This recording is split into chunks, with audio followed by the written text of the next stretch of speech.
lab, so I come and say hi. Thank you. Well, I feel like it's what it's like in my car when I'm just like, talking to myself. I know, right? So it looks like Amy is trying again.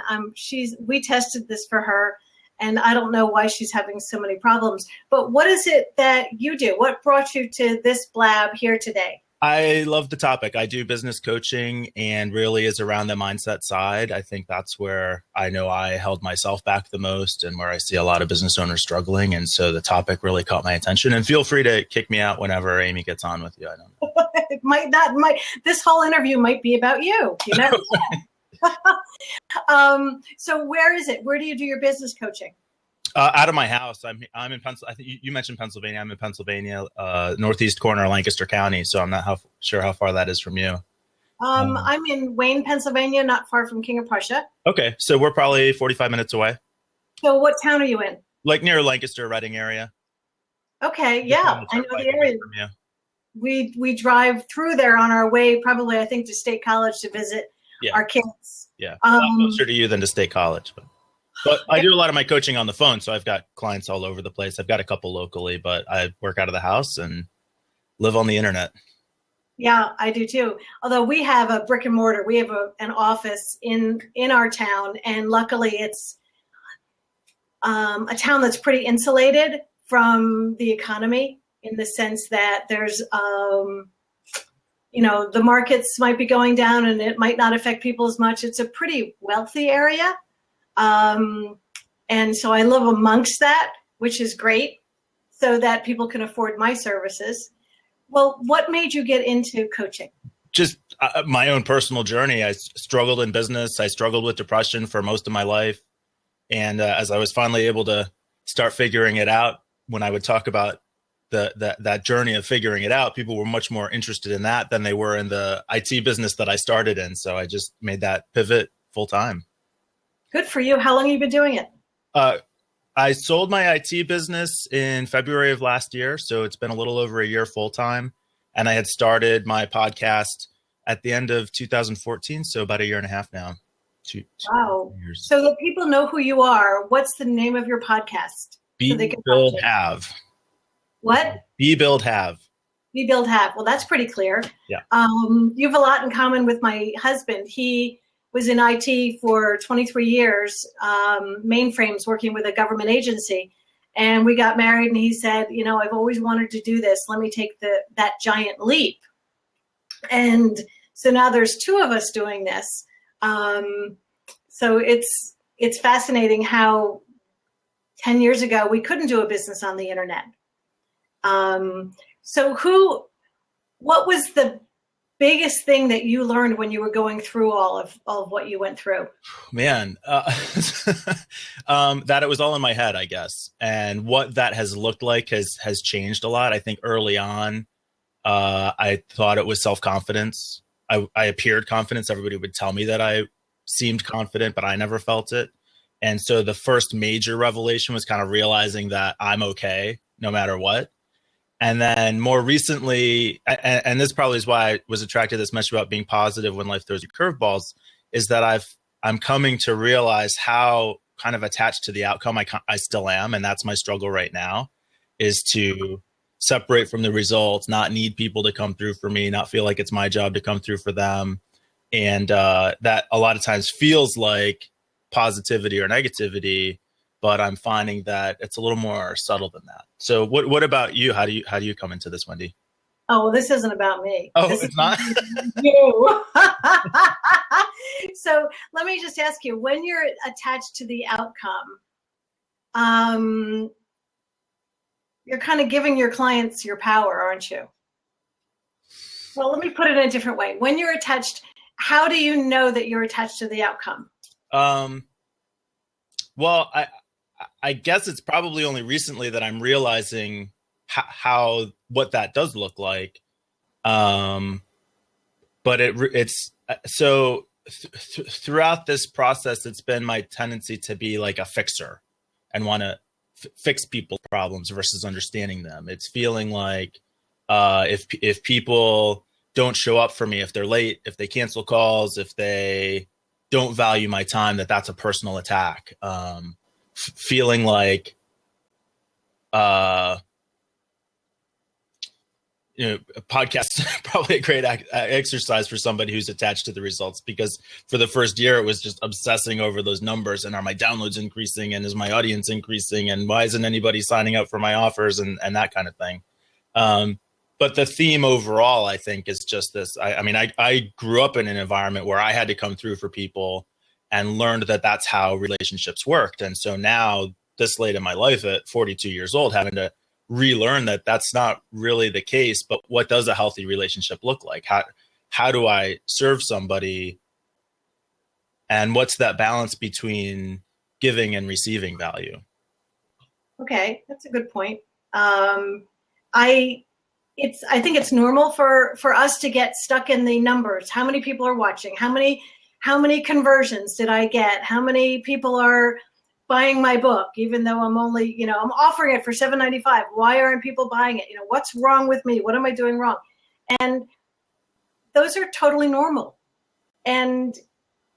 But we know we can change our perspective and change how we think about things. And you've always been a doer and a fixer, haven't you? Absolutely. And that's why IT was so attractive, because I could just do a job. I could fix a computer, and that was the value that I had to offer. And what I've realized is that's not really the most valuable thing that I have to offer. It really is this connection with people, and digging into this idea of how do we value ourselves, and as a business owner, those are the most important things that I have, whether I'm in coaching or even if I was in IT, because realizing these things is what let me turn around the IT business from struggling and losing money and working 80 hours a week to then 2 or 3 years later being able to actually sell it and move full time into this. And the shift was in my mindset, nothing to do with the market or the economy or what I was offering, just how I connected with my prospects and the people that I wanted to do business with. So what kind of shift, how do you want to feel when you're with your clients? How do I want to feel when I'm with my clients?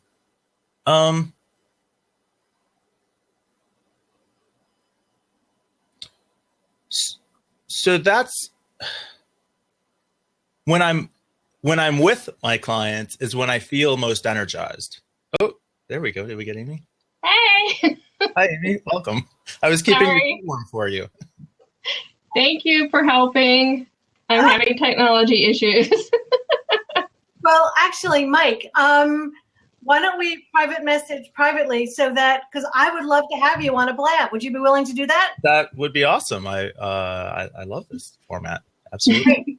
So how about if you find me privately, probably through Powerful Thinking on Purpose on my website, and then we'll schedule a blab, because I want to continue this conversation. And I have a feeling other people are going to want to hear how you want to feel and how we can help you get there. Yeah, awesome. Thanks. I will reach out to you. Good luck with your show. All right. Thank you. So sorry, the firewall said it was blocking the blab and I had to restart. Things happen, right? Yeah, just another curveball. And you're smiling. Yeah. So I woke up this morning and I was thinking about the title of our blog today, which is, what do you do when life throws you curveballs? And the first thing I thought of when I was in the shower was, well, you duck. And I thought, okay, I'll just tell everybody, just duck. But what I really mean is that when life throws us curveballs, we need to go into a different direction. Right. The same direction that we've always gone into is going to give us the same results, isn't it? And so everybody, this is Amy Halpin. Amy she's going to tell you her story, but just a little bit about her. She is an expert coach at helping people with their personal growth, and especially people who she got her start because she helped a very important person in her life with some invisible illnesses. And we know that when somebody has an invisible illness, people can't tell. They don't know what's going on inside their head. And so I'm going to ask you, just Amy, just to give us a little thumbnail sketch about why you do what you do. Okay. My story started a long time ago. It was 1998, and actually 1997 turning 1998, and my health started to take a very strange term. I was diagnosed with what's called porphyria cutanea tarda, which is an invisible illness that starts attacking you from the inside out. And then a few years later, hemochromatosis, which is hereditary, it's a gene. And then a few more years later, Hashimoto's thyroid, which is autoimmune. And then a few more years later, fibromyalgia. So basically, I had two children 18 months apart, and I was a teacher, and life was just basically trying to attack me. So it was an interesting transition from going from being a teacher to being my own best advocate, researching through my pain and through my illness, trying to make the best plan for me. So that's basically how I started. But you said something, and I just wanted to ask you to elaborate. You said life was starting to attack you? Yes. You mean your body was starting to attack you? My body was starting to attack me, but with autoimmune, it actually feels like it's life, because I started being allergic to things that I'd eaten my whole life. I was allergic to bread. I was allergic to sugar. I was allergic to gluten. So the protein, basically, so from the inside out, I was in a lot of pain. I was in a lot of abdominal pain. I had intestinal issues, and I was bloated, and I had put on a lot of extra weight because I did not realize what was happening. So through that process, I started working backwards, trying to figure out what was my root cause, basically. What was the cause for my diseases? What was the cause for my pain? So that's basically how that started. So where was your mindset? My mind was awful. Previous to that, as a teacher, I'd been known as Mrs. Happy because my babies couldn't say my last name, which is Halpin, so I was Mrs. Happy. And I was nominated for Teacher of the Year. I had all kinds of rewards, and I was a team leader. And, you know, I was a person who was used to getting things done. I just had lived my life doing things. I had danced for 12 years. I was a soccer player. Was a mountain biker. I skied, snow skied. I did things. And when pain and illness hit me, I was no longer the same person. So pain will change you, and pain puts you in a mindset that you're not able to think that you're in control anymore. So the positive thinking piece was very difficult for a while. But I entered online support groups for my diseases because they're rare. And one of the support groups was absolutely phenomenal in the way they supported each other. But the rest of the support groups were not. They stayed in that place of pain. They stayed in that mindset of not wanting to move forward. They took photos of themselves when they were at their worst, and they posted them, and they were like, this is how I feel today. And I understand that, I do. But I didn't want to be there. Like, that was not where I wanted to be. I see Letitia. Hey, Letitia. Yeah, she's saying the victim. Victim. And yes. I'm going to put in my 2 cents here about support groups and while you're talking, Amy, I'll go over and look at the live chat so you don't have to think about it. When there's a support group for something, for example, I help women with trichotillomania, women who pull their eyelashes, eyebrows, and hair. And there are support groups out there for women who do this. And what happens, and young girls also, what happens is when there's a support group, that it feels great to be with a community and a group of like-minded people.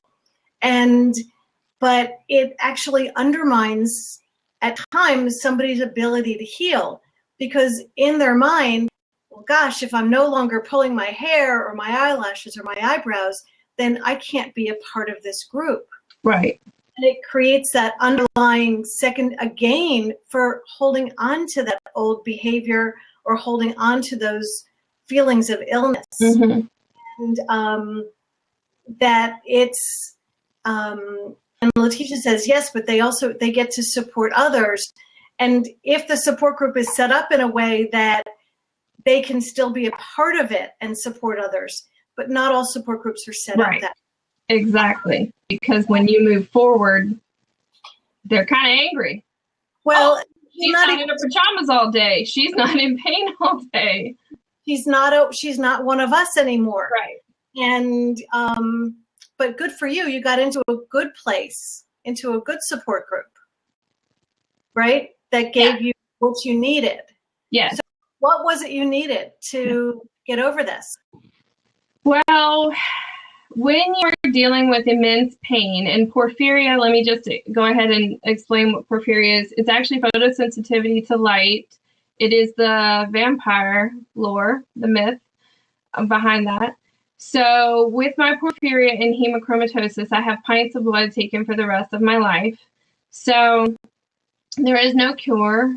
So I had already set myself up for that. I was already, I know SPF 50, I know big hats, I know all of that.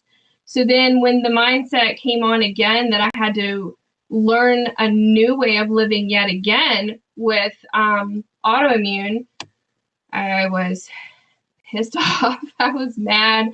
I was like, I can't believe this. I already learned how to do all this other stuff. So I had to move forward from that place. So I started researching brain and gut based research. I started looking into neurotransmitters in the stomach and the brain and what research there was. Why was I feeling this way? What were these attacks doing? So I removed all foods out of my body that were, influencing the neurotransmitter reaction. After that, when I was diagnosed with fibromyalgia, it was just a secondary. It didn't surprise me. But the 18 pressure points in my body were lymphatic system, in my personal research opinion, not a doctor, not draining, in pain. So I knew I had to move forward and somehow help the lymph system. I did search out support for people who believed in my research, who believed what I was doing. A lot of the doctors that I had seen, I don't know that they believed my research and what I was doing. So I found a holistic medical practitioner who was on the same exact wavelength that I was. And we moved forward with taking out of my body what I didn't need, replacing it with what I did need. I also started yoga. I had been a yoga person before, but not to the point that I went on a regular basis. I went to hot yoga. Well, the heat actually can kind of mess with your joints depending on your level of pain. And at that point, I was in the level of pain that no one could touch me. My skin was on fire. And sometimes even like clothing sometimes even bothered me. That's how much pain I was in. So yeah, it was a level of pain that I had not experienced ever in my life, to the point that, I just sat there and cried some days. I did manage to make it through my job as a teacher. You were taking care of your kids and everything? Yeah, and teaching. And I'd come home and get in my pajamas and sit on the couch and cry all night. I really would. Like, my husband came home one time and he just found me sitting on the couch just crying, because I had managed to last that, all day, be Mrs. Happy in front of the kids I was teaching. And then I came home and it was just that I had reached my limit. So for people that are really at this place, I want them to know that I understand. I'm not just saying this just to say it. So when I made this plan, I was serious. Like, I knew that I could not live this way. I knew absolutely I was not going to stay in this place. I had to move from this place back to over here. I had to take my life back.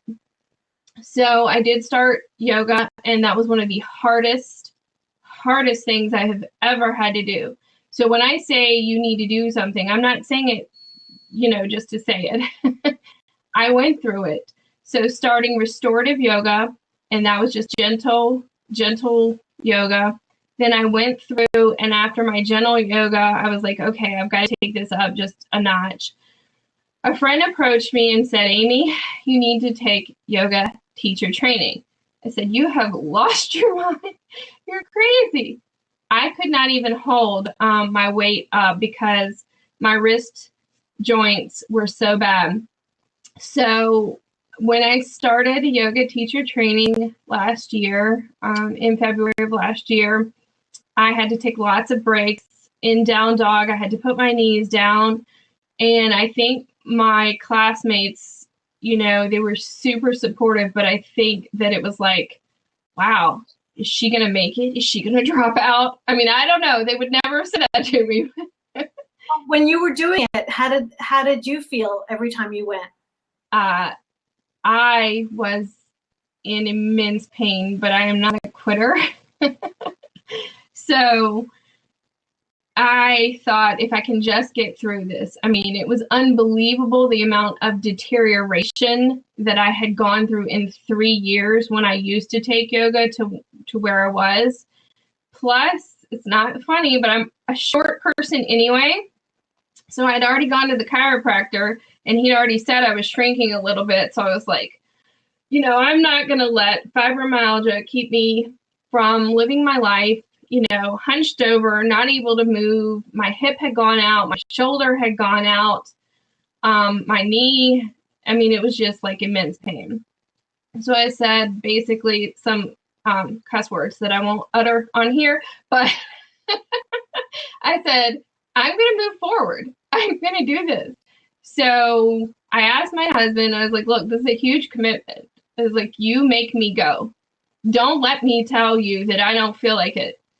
So we'd set the alarm. I'd be in pain. I'd put heating pads all over. I'd take my turmeric and other things that I actually sell naturally, all natural supplements. So I would put myself on all my supplements and I'd go to yoga. And I'd come back and I'd feel 100% better. I was just so glad that I did it. I accomplished something. So in June of last year, I became a yoga teacher. So, so thank you.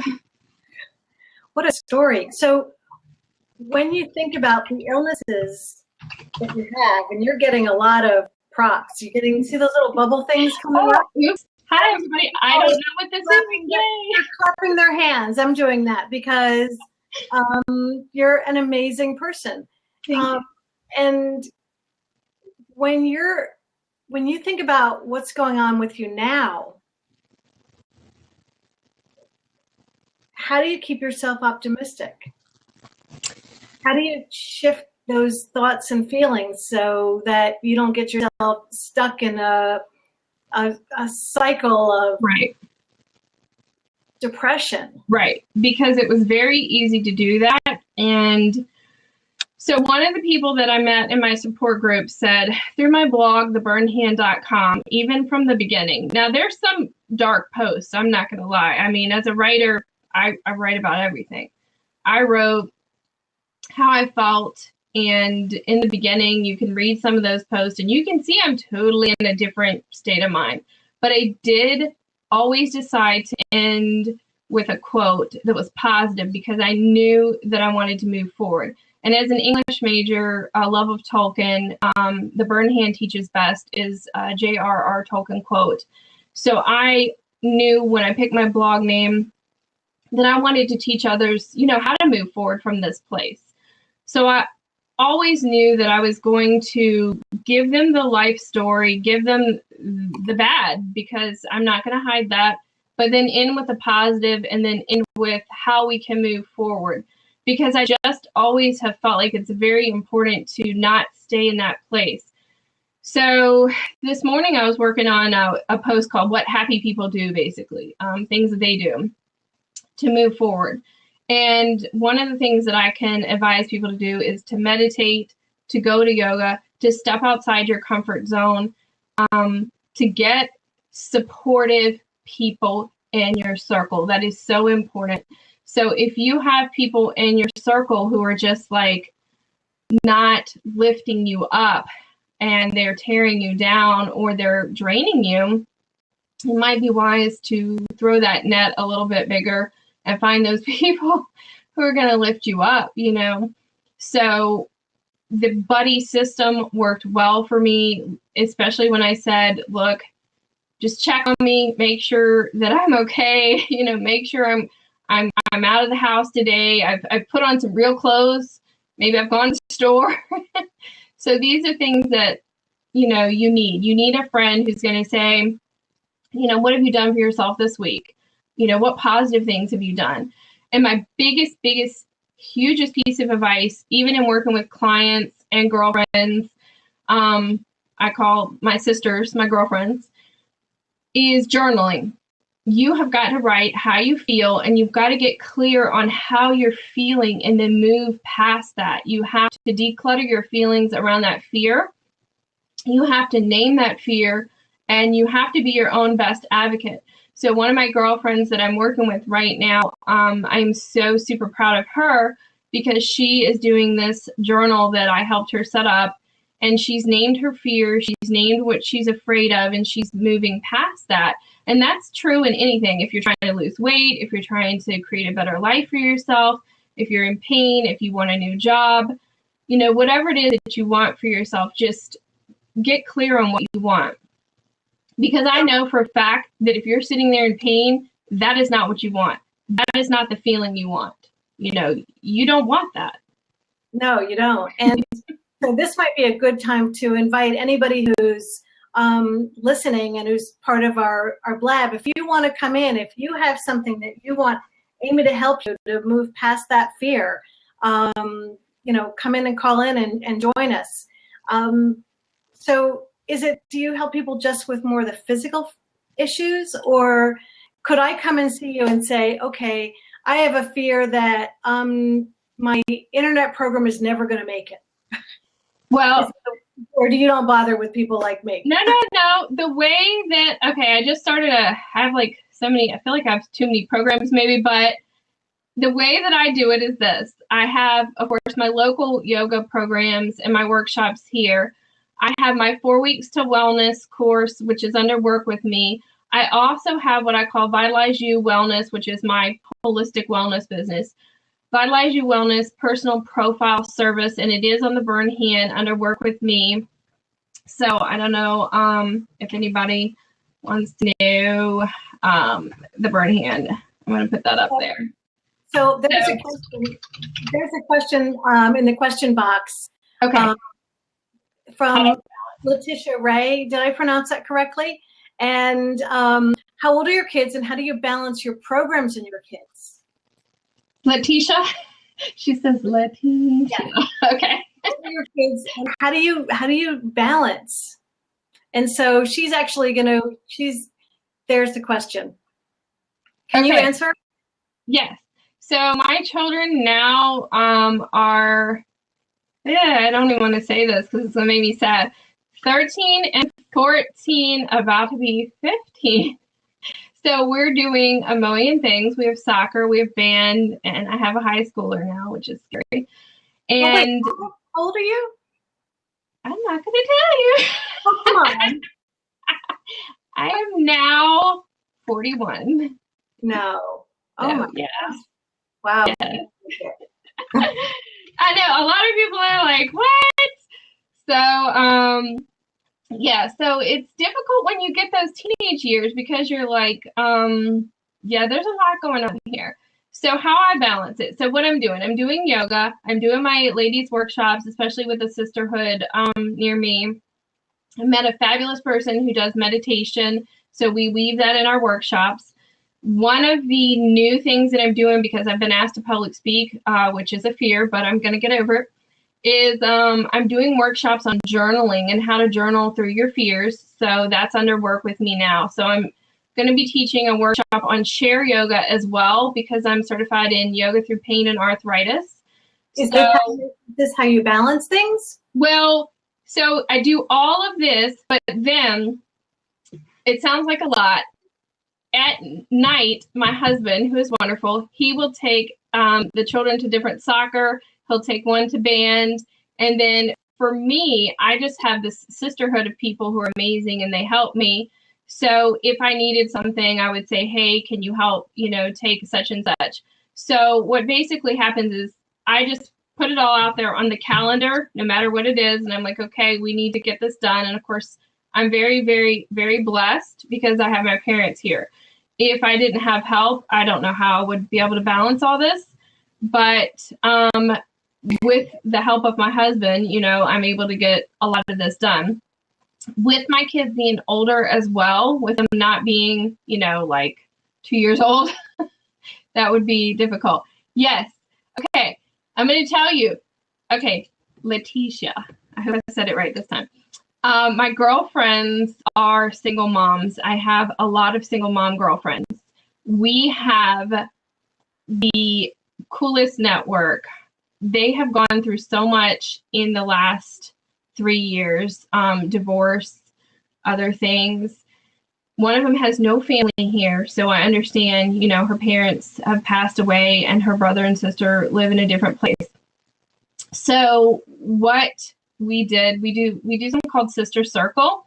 So we actually have Friday night where we come together and we journal and we talk, and the kids are there if they need to be there. And I encourage them to make time for themselves, even as single moms, because I said, look, you know, ask such and such, you know, you got to have that list. So if you don't have a list of people that could help you out, think about a list of people that you really, really trust. Make that list of people that can help you out. So for school age kids, it could be another mom that, you know, your children are the same age and they're going to play nice.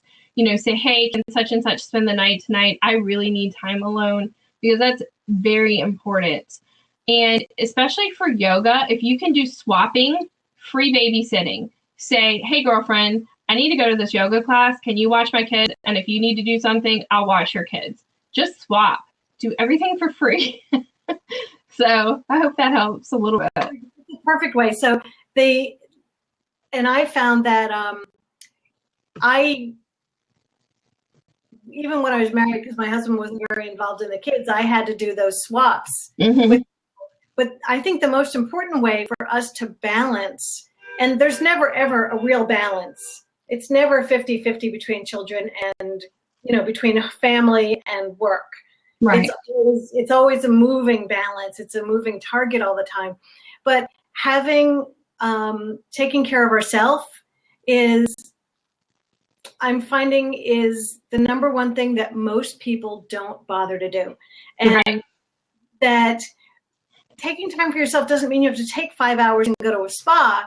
It doesn't mean you have to, you know, one of my relatives, her idea of time for herself is she goes off on vacation for a week. You know, we don't have to do that, but just even taking a little bit of time for yourself, whether it's half an hour a day, and maybe it's when the kids are in bed. Right. That's the only time you can take. But that's when, instead of doing all the things you need to do, is focusing on how do I shift and change my mindset so that my day is easier. The reality is that you are the most important person in your life. Right. Maybe you didn't notice. Maybe all those invisible illnesses were the universe's way of saying, hey, you didn't realize you're the most important person in this life.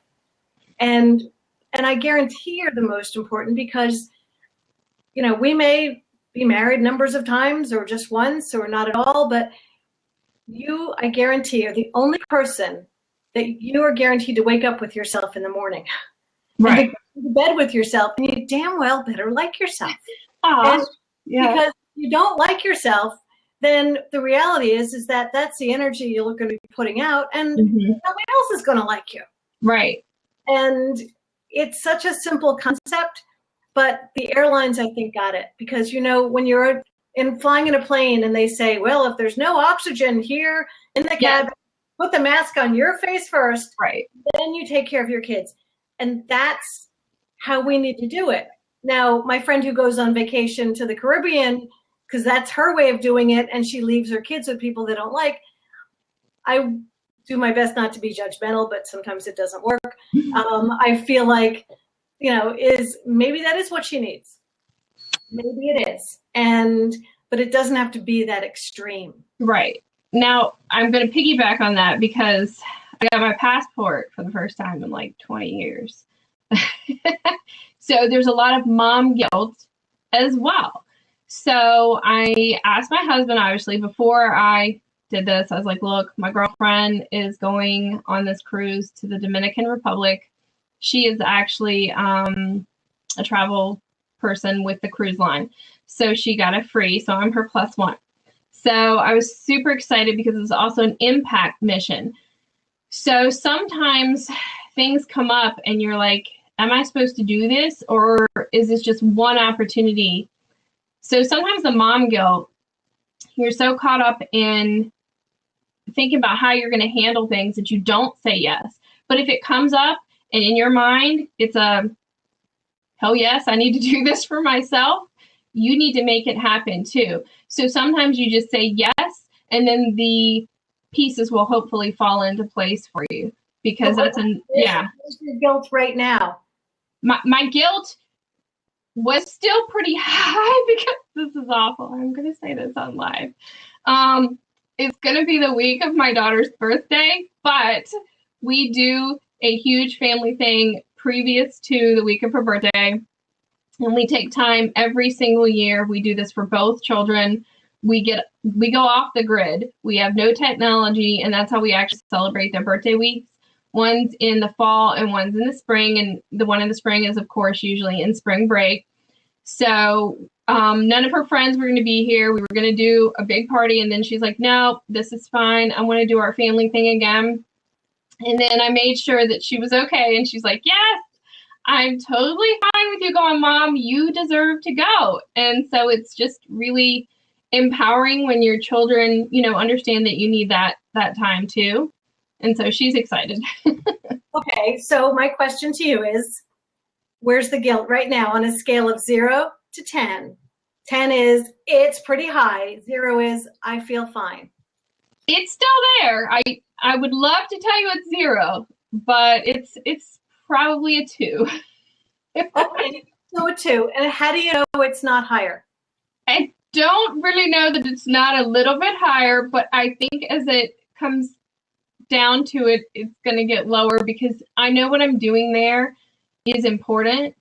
I know that an impact mission is going to change my life, which could change my children's lives. So I think as it comes closer, I'll be feeling more okay about it, because I am going to be experiencing things that I would not normally get to experience. And I would want the same for my child. Like if it were my birthday, and she got to go somewhere. Because, so here's the guilt right here. And if we reframe the guilt, if we think about this whole trip and this whole experience in a different way, maybe this can disappear. Right. So what kind of a mom do you want to be for your daughter? What kind of behavior do you want to model for her so she can grow up and be a well-balanced, happy woman?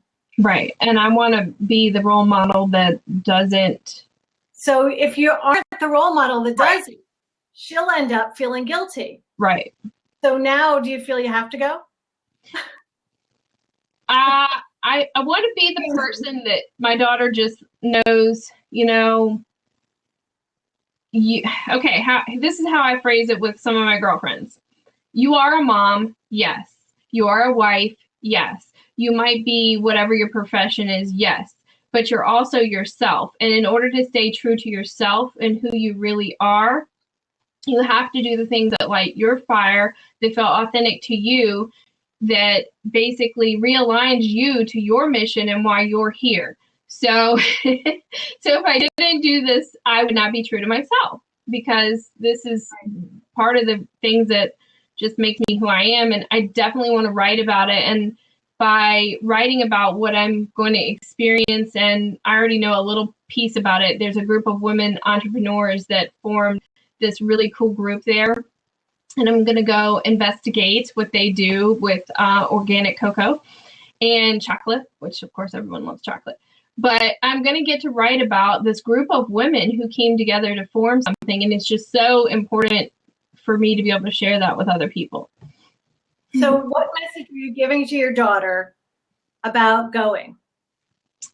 What do you want her to get from this? That if you want something in your life, you have to go after it and say yes, and all the pieces are going to fall into place. Like, don't worry about how, or don't worry about why. I journaled, no lie, that I wanted to travel this year. Did not have my passport, did not have a plan, and then this opportunity came up. So I knew that it was something that I was supposed to go for.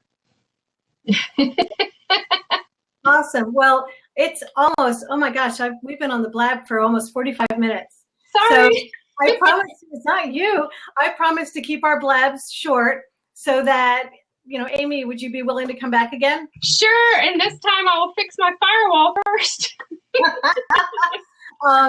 But before we go, just I want to thank Amy. I want to thank everybody who's been a part of it. And it looks like somebody has a question. I'm not too sure, or maybe that was Amy. No. If anybody has any other questions, but before we get going, Amy, can you tell everybody how they can find you on Facebook? Yeah. And what I'd like you to do is do it in /Q in the chat box /space. Okay. So they can figure out how they find you. And I'm going to do the same thing, that both Amy and I help people with shifting and changing their mindsets. That if you're finding you're doing something and it takes a real lot of willpower and strength, believe it or not, there's another way of doing things. And that other way of doing things is inside your subconscious mind, how to change your thoughts and feelings. I teach specific tools and techniques. And I help people to change. So you've got the burned hand, and it's up there, and vitalizeyouwellness.com. Yeah. And I'm not too sure how I get this up on the screen. So maybe somebody can tell me. I did it before by mistake. I'm